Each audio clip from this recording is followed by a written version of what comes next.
When children are the victims of crime, sexual or physical abuse, that's when forensic interviewers step in. Across Minnesota and North Dakota, there are people who specialize in this, getting the factual information to prosecute the case without re traumatizing the child. To give you an idea on how all this works, here's FBI forensic interviewer Katie Connell. My name is Catherine Connell, and most people know me as Katie, and my job for the FBI is I am a child and adolescent forensic interviewer.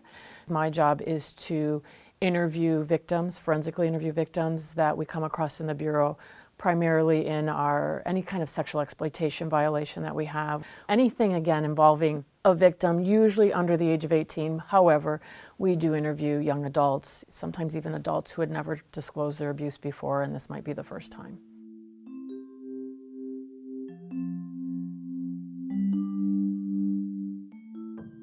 We here at the FBI have a protocol that's very specific of how we interview victims.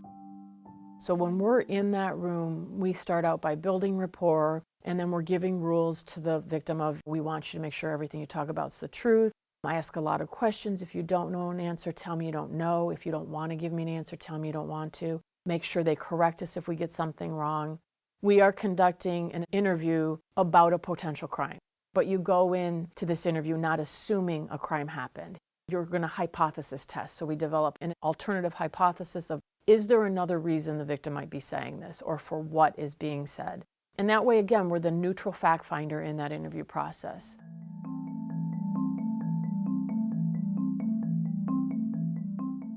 I do love what I do. I don't know that everybody can do this work.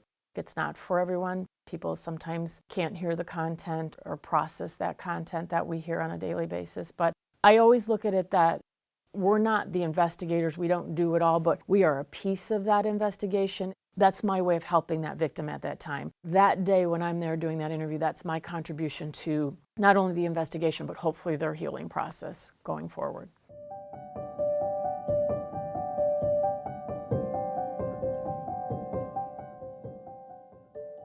Some days are frustrating and hard, but I think what keeps me here is I refocus it and go, what is the mission?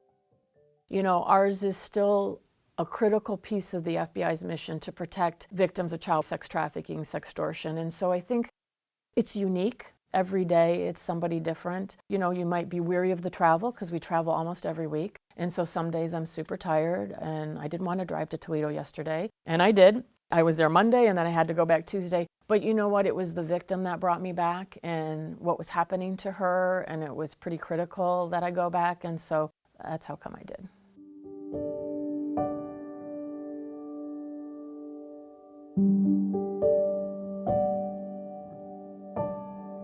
I am a mother of two.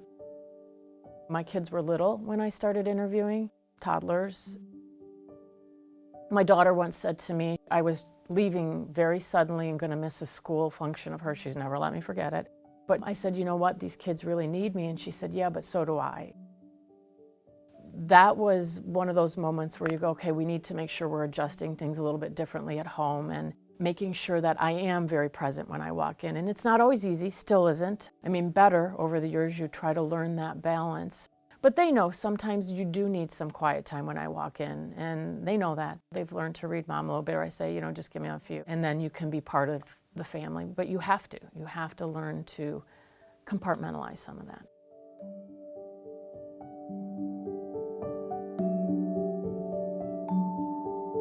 I think at first my kids were embarrassed when they were younger. My daughter didn't want me to come for Parent Day to speak about jobs. My daughter asked me not to come because she didn't want to be known as the kid whose mom talks about sex all the time.